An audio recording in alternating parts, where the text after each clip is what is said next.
Ukrainian President Volodymyr Zelenskyy says Russia is doing everything to block a long-awaited meeting with Vladimir Putin.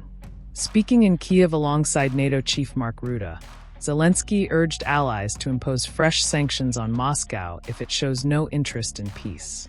He also pushed for NATO-style security guarantees for Ukraine and called on partners to pressure Russia into taking a minimally productive position. U.S. President Donald Trump recently claimed that Putin agreed to meet Zelenskyy, but the talks remain uncertain. I'd like to have a trilateral format with Trump and Putin right away, but if President Trump says that the format in which we can continue to talk is a bilateral track, Zelenskyy-Putin, then we are ready to support this, and then we can have a trilateral track. Let's talk about the date and talk about the place. That's all I have for now.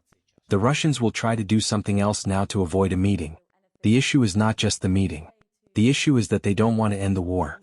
A bilateral meeting is one of the components of how to end the war. It's not all, it's one of the components. And since they don't want to end it, they will look for space for it. And this space needs to be reduced. America and Europe in unity reduced this space for war. We need to force them to engage in diplomacy. We need really strong sanctions if they don't agree to a diplomatic solution to this war.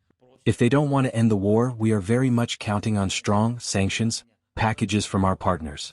We believe that we need to do everything we can to prevent Russia from continuing to hide from the meeting.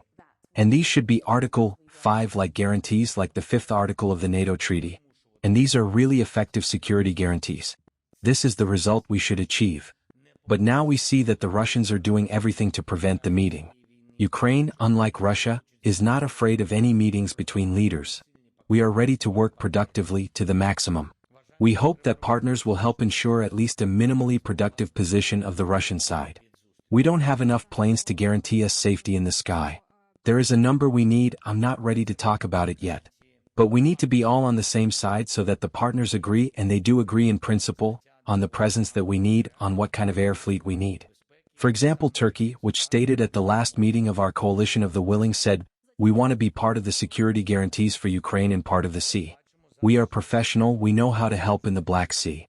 We will focus on this. We'll be fully present there." It is too early to talk about all countries. The infrastructure will be written down and written out, and then we will understand who can help with what and how.